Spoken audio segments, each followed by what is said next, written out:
চাইছিলাম সামনের নির্বাচনে ভোটটা জামাত ইসলামকে দিব,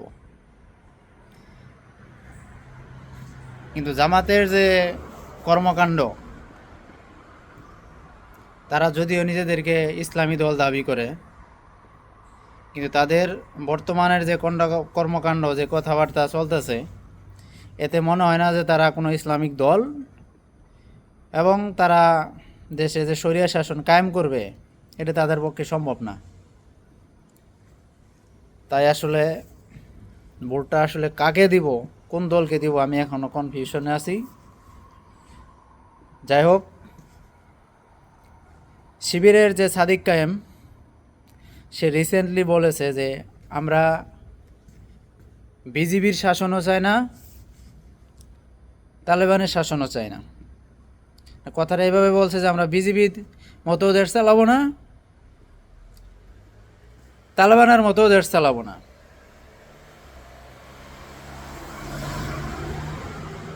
দেখেন, বিজিবি হলো একটা উগ্র হিন্দুত্ববাদী দল। সেই দলের সাথে তালেবানকে মিলানো কেমনে মিলানো সম্ভব? অসম্ভব। অথচ সাদিক কায়েম বিজেপিকে তালেবানের সাথে তুলনা করতেছে। আচ্ছা, তালেবান তারা যে দেশটাকে পরিচালনা করতেছে, তালেবান কি শরীয়ত বিরোধী এমন কোনো আইন বাস্তবায়ন করছে? শরীয়ত বিরোধী কোনো আইন দিয়ে দেশ চালাইতেছে? এটা কি জামাত ইসলামের কোনো লোক প্রমাণ করতে পারবে যে তালেবানের এই আইনটা শরিয়া বিরোধী, কোরআন হাদিস বিরোধী? কোরআন হাদিসের আইন মানেই তালেবানের আইন। এটা একমাত্র উদাহরণ। কোরআন হাদিসের শরিয়া আইনের একমাত্র উদাহরণ হলো তালেবানের শাসন, আফগানিস্তানের বর্তমানে শাসন ব্যবস্থা।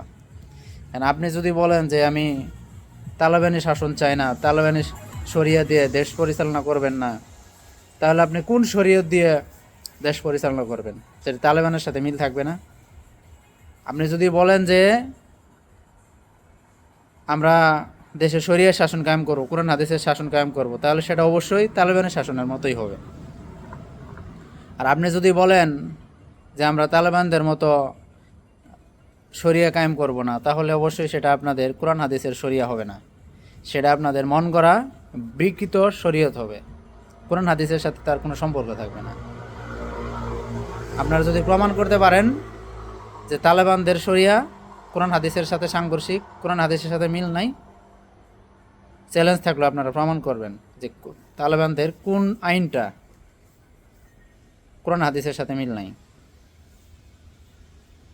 যদি পারেন প্রমাণ করবেন আপনারা। ধন্যবাদ সবাইকে। আসসালামু আলাইকুম ওয়া রাহমাতুল্লাহ।